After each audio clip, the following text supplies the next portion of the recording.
Okay, boom. And we are live. I want to thank everyone for tuning in to a very special edition of Off the Record on the People's Podcast this evening.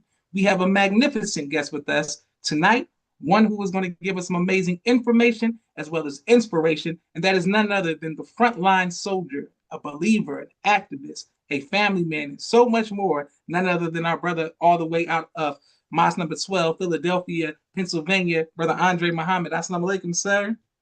Wa alaikum salam, Brother Josh. Thank you for having me on this illustrious program. It's definitely an honor and a pleasure.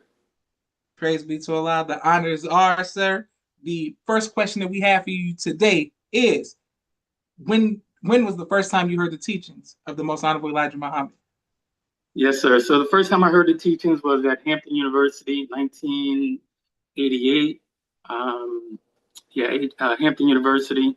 As a backdrop to me hearing this teaching, it was the summer of '88. I was a teenager, having fun in the city, preparing to go away to college. Public Enemy had dropped their album "Takes a Nation of Millions to Hold Us Back," and at that time, we were just doing what teenagers do, having fun and partying in the city and so forth. We was blasting PE through the speakers, but we weren't paying attention to the lyrics. We didn't know what Chuck was really talking about. So, but when I went away to school, I had some quiet time to, just really kind of reflect. And I remember being in the dorm, and at that time, you can get the lyrics to the, to your favorite rap album in the tape cover. So I started going through lyrics, just reading, and I thought that the lyrics was quite interesting. I heard, I'm like Chuck D. They kept mentioning, Farrakhan, right? Kept mentioning Minister Farrakhan's name, and the one song that stood out was, "Don't Believe the Hype." When Chuck said, "Follow a Farrakhan, don't tell me that you understand until you hear the man." So he was dropping these bombs, and I was like, man, who's? I heard his name before, but I couldn't make any real connections to it. So at that time, I took pride in being up on things, and usually it was things of the world that I stayed up on. But here, here's my favorite rap group, dropping his name about Farrakhan. I didn't know what they talking about. So at some point, during that fall season, I saw a flyer, where they were showing Minister Farrakhan on video at the Black Student Union, on campus. So when I saw that, I was like, okay, this is who Chuck and I be talking about, and so that one song stood in my head. Don't tell me that you understand till you hear the man. So I said, I got to go hear him. So I went to hear Minister on campus, and he was speaking. It was a video, but he was speaking to the students at Howard University. It was it was definitely a one of a kind experience for me. I never heard a man talk like that, teach like that. A lot of things he was saying at that time was kind of going over my head. I wasn't astute enough to really know all of what he was saying at the time. He was talking about politics. He was talking about politics. I remember him talking about actually the Israeli-Palestinian conflict on this particular video. And that was the first time I had even heard about it, because we didn't really watch the news, back then as teenagers. So I was like, what's going on? And then he was like, was teaching on things of the Bible. And I had never really read the Bible before.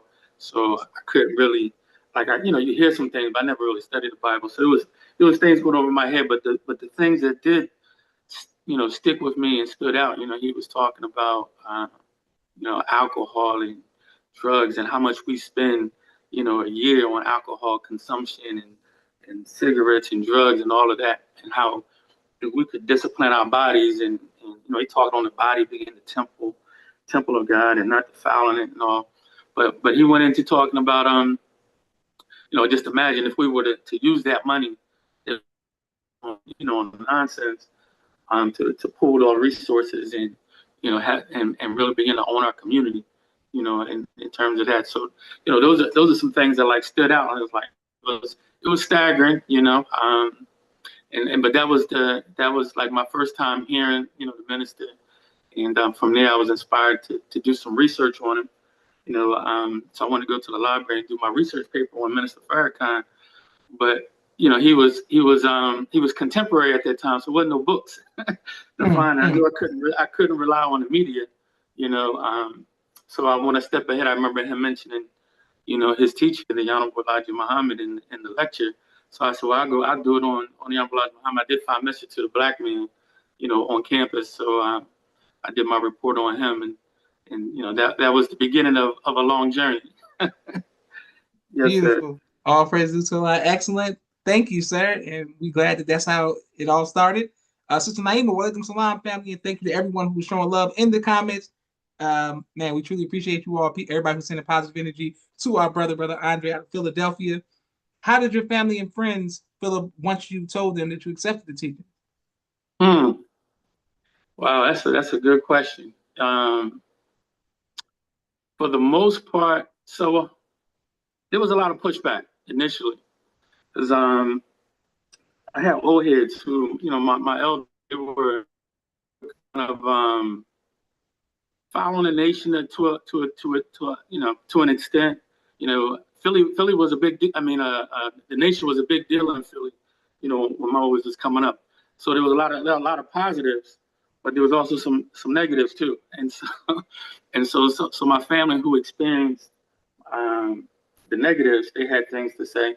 But my one OG who really he was always in my corner. He always had nothing but positive things to say, about the nation and the FOI. And he subscribed to, Islam as his belief.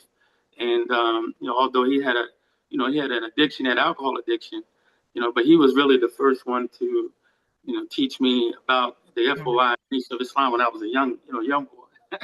So I had much respect, for the nation. I just never came in full contact yet, until I had got older.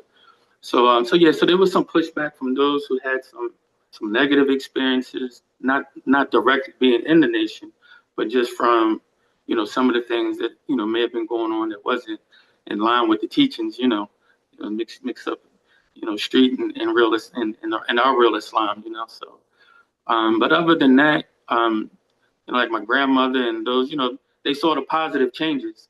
Those that saw like the real positive changes, they was like. They couldn't argue with it, They kept encouraging me to go forward.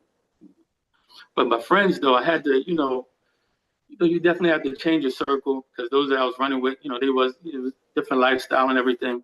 So, I had to put some distance, between, my old circle and, through isolation for a little while because nobody else was at that time, rolling with the teachings like that. So I had to kind of, fall back a little bit, love from a distance, touch and go, until I got strong enough to, press forward.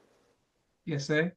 Beautiful. But what advice would you give to others who are just now hearing? They hear the word, they hear Honorable Mensal's Farrakhan, they're hearing the supreme wisdom or things on social media or maybe through the Final Call newspaper, and they get sparked, got their family and their friends. How can they make it a smoother transition? What would you say about, some people just cut off, like throwing the pork in their parents' pork in the trash or smacking a cigarette out of their friends' hands and things like that? What would you say advice about making a smooth transition to accepting the teachings but still keeping your family and friends close?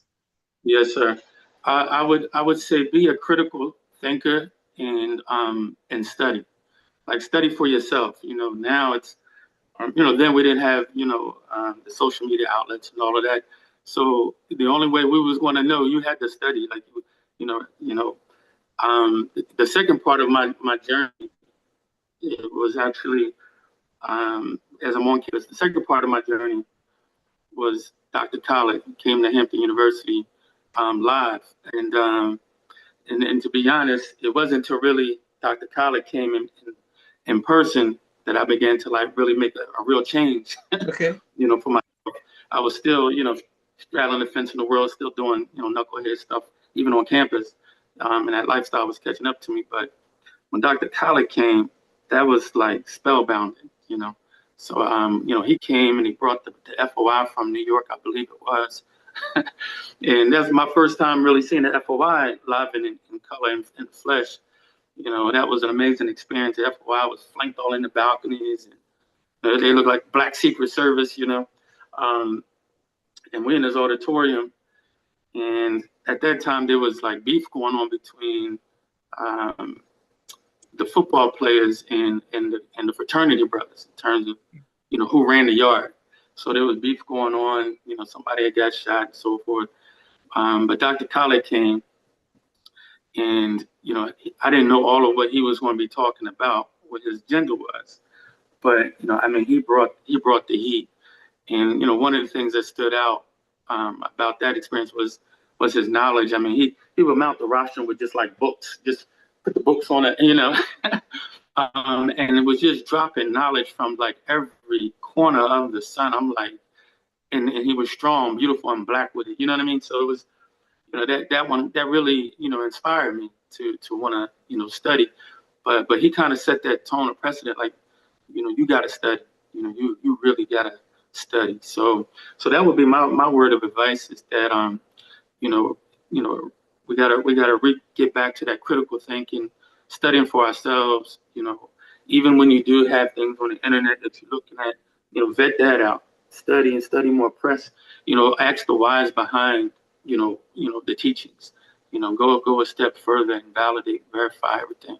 And that's what really helped to insulate me and strengthen my faith to so that eventually and you get those naysayers, those people who kind of try to discourage me from falling into the ranks. And but by the time they tried to do that, I had built up so much knowledge on the inside that instead of pushing me away, it just pushed me closer. I was like, oh, I got to go now. Yes, sir. Beautiful. All praises to Allah. This is wonderful, sir. And people are showing love all around the world. Walaikum salam, Sister Miriam. Let's make sure we all continue to support Sister Miriam's new book, and we'll be promoting her. We look forward to her giving me the book. I'm getting the book in person so we can continue to promote your book, Mimi. Yes, sir. Our next question for you is, once you came in, what was the climate like in Philadelphia as far as the inside the mosque, the laboring staff, and then the community as well? Ooh, wow, the energy was crazy at that time. So I fell in. I started processing in '94. Yeah, I started processing in '94. But I was going through the process. I was kind of like stutter stepping a little bit, as I was processing. I just came home from school. I was, trying to get my life in order and everything. I was kind of stutter stepping. But when the minister had announced on one of the men's only tour, I believe it was, and he said he wanted to take 1,000,000 men to Washington D.C. I was like, man, this is it. It's time, man. I gotta fall in. Ain't no way I'm gonna be. I ain't gonna be on the sidelines. The minister talking about taking 1,000,000 brothers to Washington D.C. So yes, when I fell in, it was that summer before, that spring before the Million Man March came up, which came up in October. Mm. So the climate was real hype. It was real intense. It was a mix. It was a mix of joy and optimism and feel good, feel pride, but it was also a bit of like we as a backdrop. I remember when I first heard the minister say it, the Indian brothers to Washington D.C. The first thing that came to my mind was something called Power of Faith, and which he did in like I think '89. But on that tape, he had mentioned that the Honorable Elijah Muhammad, him and the Honorable Elijah Muhammad was having a conversation, and the Honorable Elijah Muhammad was talking about the March on Washington and how they kind of made sort of like a mockery of it. And, they were out, picnic baskets and drinking sodas and stuff like that. And the minister said that the Honorable Elijah Muhammad had said that when he go to Washington, D.C., talking about the Honorable Elijah Muhammad, he's going to take an army with him. And either we get justice or we're going to die there. And so that's what the minister was saying, the Honorable Elijah Muhammad said. So when I heard him say he was taking 1,000,000, brothers to Washington, D.C., that was the first thing that came to my mind. I was like, it's wartime. And so that was really like the climate, especially in Philly. Like we were preparing for, whatever may happen. It was like very real that, we may not come back. We may go in, we may not come back. When you think about it, I mean, there were so many times, before then, gathering together. It could be positive. It could just be for entertainment. Something was always going to pop off. There was always something popping up. Somebody going to get shot. Police get involved. Something's going to go down. Even to this day, you look around, so-called peaceful protest that goes on, and it never turns out peaceful most of the time. It just, something gets, something happens. So the idea of the minister taking 1 million plus black men to Washington, D.C. to confront, our open enemies and to address the injustices we've been dealing with for over 400 years, amongst many other things. We just knew something was going to go down. This was unprecedented. So it was in war mode. So it was definitely a war mode kind of energy that was going on. It was positive too, constructive, but at the same time, we was ready to rumble. Praise be so beautiful, yes, sir. And when you went, help us understand the mindset of Philadelphia specifically. Who were lieutenants, the captain, the minister, like what was going on in Philly? Oh, yes, sir. Sure, sure. Captain Gregory, of course, was my captain, and um, you know, I, may Allah be pleased with him. I wouldn't be, some of the man that I am today, but wasn't for him and his training. You know, and then we have, of course, Minister Raji Muhammad, Valley Regional, you know, lieutenants, first officer Wendell Muhammad, who was, a key point person, also a part of my training, as well. So, and a slew of other lieutenants as well. Lieutenant James out of West Philly, who was my lieutenant, James Line. So, yes, sir, that was some of the players, I guess you could say. Beautiful, yes, sir. And people will bear witness and thank you. Peace, guys. Peace to Javon Lewis. I want to stay right here with the Million Man March and how it afterwards. What was it Mhm. like going back to Philadelphia and throughout the East Coast? Oh man. Well, let me start with saying that after it was over with, which was normal for any kind of like security detail, we would all line up in ranks and get our final instructions before we would disperse. So this was no different, but the only difference is there was a whole lot more of us, in terms of the region. So we lined up in ranks, after it was over. And for me at this time, this was like, I'm young, 25, and I'm in the ranks. But what happened was, as soon as we lined up, out of nowhere, it was like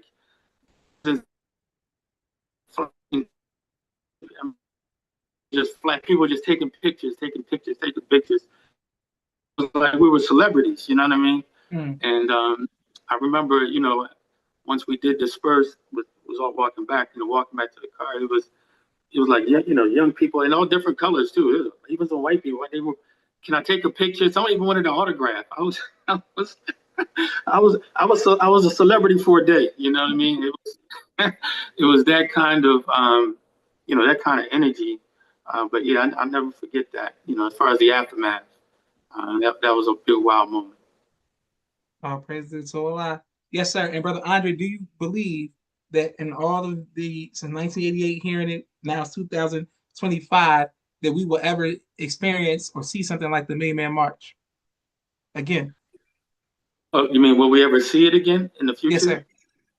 Oh, that's a good question. I would say that, there is there's a paradigm shift, going on throughout the world, and there's the spirit of the Million Man March is kind of fueling a lot of countries and liberation movements around the globe. I mean, you can feel that energy. You can hear the ministers teaching coming in, so many different circles. You know what I mean? The minister on different platforms from all over the world. So I could see at some point, a mass global demonstration coming at some point, uh, like a Million Man March, as it was in '95 here. I don't know, I don't. personally, I don't necessarily think so. I think it served its purpose at that time. But I think that, in this age of information and, where things are, it's going to be something on a different magnitude, but it may have the same impact or the same magnitude as the Main Man March, but it'll be on a different vibe. Beautiful. Yes. Praise be to Allah. Wonderful. Well, Brother Andre, we have a brief 60-second commercial break for all of the sponsors of the People's Podcast. We are grateful for every like, share, and subscription. Thank you all to everybody who continues to show love to the People's Podcast. Thank you to everyone who sends anonymous cash apps as well as the super chats. We truly appreciate you all. And we come over, and Brother Andre, we want to make sure that we let you know we're thankful for your sacrifices, many sacrifices, as well as the sacrifices of your family to help establish Islam here in North America and throughout the world. 1 second. And everyone who's watching, a lot of people reach out on YouTube to give guest suggestions. Please continue to let us know what guest suggestions you have, as well as which city you all are watching from. All right, Brother Andre, one moment. Here we go.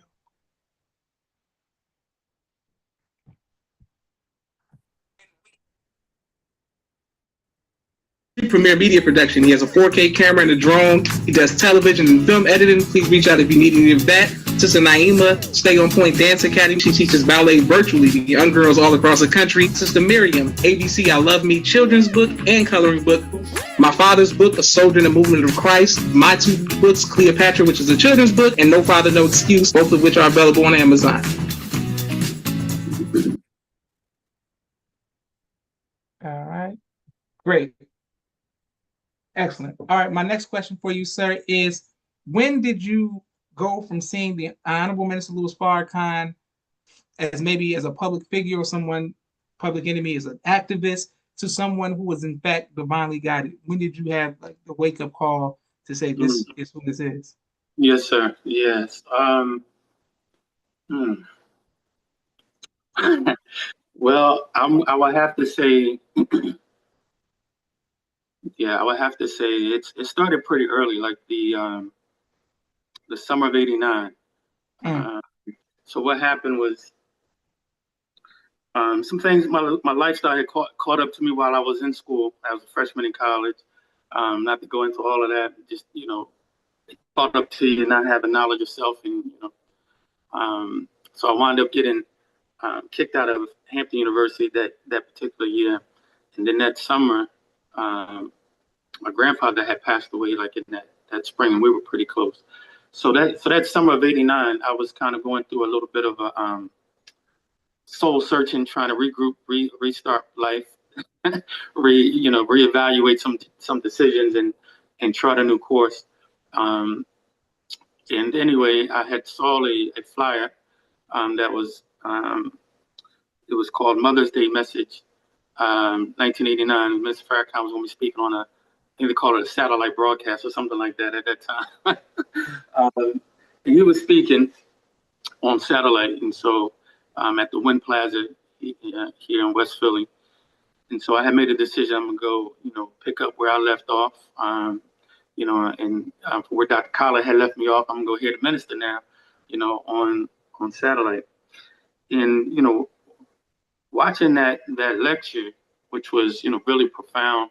But one thing that stood out was a clip that they showed of the minister speaking at Madison Square Garden. And on this clip, now mind you, I'm still, I'm young, I'm a teenager, I'm 19 years old, still have the world mentality, still, so I'm still a little crazy, basically, you know what I mean? But I'm watching this clip, and they showed a clip of the minister at Madison Square Garden, where he gave like, a pretty straight up warning to the United States government, to the Jews, to white people in general, and he was like, in so many words, asking them, what do you think will happen to America if anything happened to me? And the crowd just went up in smoke. But then I'm looking at this and I'm like, who is this man talking like that, right? So I'm like, he got to be backed. Either he backed by God or he got a mighty military with him or something. But that was compelling. I was captivated. So from there, I went on a mission. It was like every week after that, I was chasing down at that time, which is who eventually became my captain, Captain Gregory, but he was over the tape connection at that Okay. time, selling the tapes and stuff in the city. But every week I would hustle up some money just to go and buy a tape, of Minister Farrakhan and study that tape. I would listen to that one tape probably like 20 times, like it was a rap album. I mean, that's just how I would come with it. But during that phase, it was like I became convinced that he was indeed a divine man. Yeah, God. Yes, sir. Praise be to Allah. Yes, sir. And thank you to everybody who's watching and continue to show love to our brother Andre. Brother Andre, what has been the greatest trial in your life, and how have you overcome that trial? The greatest trial. Hmm, that's a good question because the trials keep coming. Let me pick one. Oh man. Um, hmm. I mean, I've gone through the greatest trial.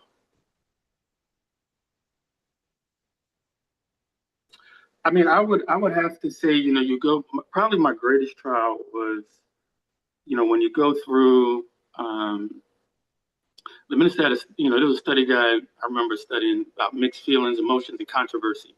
And you can go through, some things in life that um, may not necessarily shake your belief, or didn't necessarily shake my belief in terms of what I believe, but may have shook my discipline, if that makes sense. Where for me, to give a little backdrop, I was very, when I came in, it was 100 miles an hour. We just kept going, and by Allah's grace, I served in different capacities and things, and based off of that work ethic and energy. So I was real serious with it. So but you go through some trial, you go through trials in your personal life, your family life, and things, and it had an impact where it impacted my discipline to an extent, So not praying as much as I should be, or how to eat to live, and not discipline. You know what I mean? You kind of go through that kind of phase. Um, so that for me was a trial and a challenge. I had to ultimately regroup and get myself back in order. But I say that's the greatest trial because not everybody rebound from that. You know what I mean? There's still believers out in the street that haven't recovered from that. It's like that's not something to take lightly. That's your spiritual life. So when your spiritual life it's affected like that, you have to really double down and take that serious as if it's your physical life. So I would say that was probably my greatest challenge. Beautiful. Yes, sir. And what has been your greatest joy in life? Greatest joy? A lot of those too. Um, I would, certainly serving in official capacity on behalf of your nation, to to make a difference in the community, to make a difference in your nation, and when you see that the positive result, that's rewarding. You know what I mean? That's really fulfilling. That's a joy that you just can't even measure that joy. Having that opportunity. Um, and then of course, the birth of my sons and watching them come into the world. First experience being a father. My firstborn coming in. Now I was on cloud. Now I was on the ceiling. So I mean, it's an amazing experience. We experience that, like for the first time, you see a replica of yourself coming to the world. It's just so magical. The power of Allah is just like wow. So yes, sir. Wonderful. Let's stay right there. Welcome, salam, brother Leon, and thank you to everybody else who's watching all around the world. When your son was first being born, were you in the room? We say you saw him being born. Were you cut the umbilical cord? You right there with it? Because that's something that we always talk about as the men handling that, stomaching and doing all that. You right there holding your hands, the he. holding your wife's hand and breathing and all that. Let us know how that. How was that? Oh yes, sir. Without a doubt, I was right there. Okay. Locked in step. Cut the umbilical cord, all that good stuff. Held them. There's pictures of me held them. Still not even all the way cleaned up yet. Just it was a beautiful thing. I'll never forget. His mother saying Al Fatiha to him. As the first thing. Once he was born and holding him and my firstborn, he was 10 pounds at birth. So it was it was a big deal. Let's just say that. um, yeah, and so that was an experience. That was an experience. Beautiful. Praise be to Allah. Yes, sir. And what advice would you give to future fathers? Mm. Um, I can say, soak it up and absorb every moment of it. Like it is, I've always told my sons from since they were little that it's a joy and a privilege to be their father. Um, and I take that as a joy and a privilege to have an opportunity to give back to new life by Allah's permission. So take advantage of the time, spend that time, whatever time you can, make it quality time. I don't feel like when I reflect back on both my sons, I don't feel like where did the time go? Mm. I don't kind of have that feeling like, wow, I wish did this and did that. I went hard for my sons, just like I went hard for everything else I do in life, including the nation. And anybody that know me, they'll tell you, me and my boys, we rock. So It's yes, sir. great. Okay, great. Shout out to your sons. Powerful. Yes, sir. And my next question is on a lighter note, what is your favorite album of all time? Favorite album of all time? Oh, that's Yeah. I have to go. I mean, I got a few of them, but I have to go with the songs to the Keys of Life, Stevie Wonder. Okay. Okay. Man, that's that's medicine, that's therapy, that's whatever you want to, you know what I mean? But man, the brilliance on that album, and then the song "As," that's like my greatest song ever of all time. So yeah, that's the best album. Yes, sir. That's one of the top five answers out of all of the interviews that we have done. Mm. It's going to be Songs of Kill Life is going to come up as one of the answers. So yes, sir, that's beautiful. You can't go wrong. It's a classic album, and yes, I agree. It's a great album for sure. Yes, sir. Recently, I've been listening to Overjoyed, so I'm like, that's the albums after that. But yeah, so I've been on that kind of Stephen Wonder kind of thing, relaxing and listening to Overjoyed in the morning time. Um, Brother Andre, what would you like your legacy to be, sir? Hmm. Well, I haven't thought about it because I'm to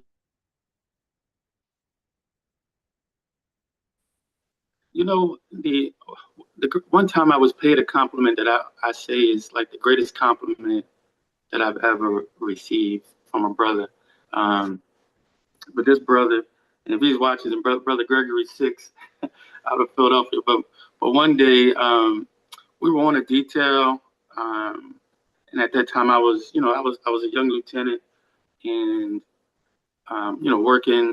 working hard, trying to make my word, my bond, and the brother I guess had been observing me, and I was like, when I said young lieutenant, most of the brothers in my squad was older than me, so which is a challenge, when you got not just older than you, but experienced brothers, above. So that was a little bit of a challenge. But anyway, it was on his detail, and we were working, and this brother, he just looked at me one day and he said to me, "Brother, you are a follower of Muhammad." And it just kind of blew me away. I wasn't expecting. We weren't even talking about anything. He just came out of nowhere with it. So I guess he was feeling my stress or my energy and the intensity, everything I was doing. But it was I guess the spirit behind, because a lot of us work hard, but I guess it was the spirit behind which I was approaching the work that for some reason, you know,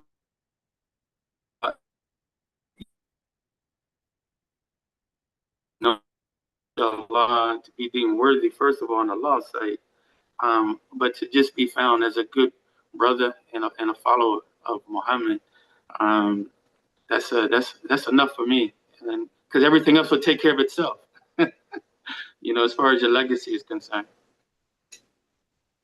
Beautiful. All praise due to Allah. Yes, sir. Yes, sir. Okay. Well, our last question. Thank you to everybody who's watching. And please, we want to let you know we not only do we salute you, Brother Andre, but we salute your family as well. Thank Allah for them and all of the sacrifices that they've made as well to share you with the nation and the community. So all praise due to Allah for that. But you're in Philadelphia. We spoke earlier. You said you leave going to the steps of Rocky to the tourists. So I look forward to going to Philly just to do the steps. The Rocky steps is Rocky's one of my favorite franchises as well as Creed. You know what I'm saying? Yes, sir. But what is something that people, visitors who come to Philly, tourists, something that we should go to in your city? Mm, wow. Well, yeah. I mean, Philly is a rich city. It's a diverse city. A lot of different things. It really just depends on what your interests are. I mean, it's has some historic elements to it. If you want to see some historic sites, there's definitely some of that to visit. Independence Hall. If you're into like history, you want to kind of get a sense of some of the American history. You can go to Independence Hall and check that out. If you want to relax in the park and get some park action, some scenery, you have Fairmount Park is a huge park in the city. You have um, Kelly Drive, that whole park area is another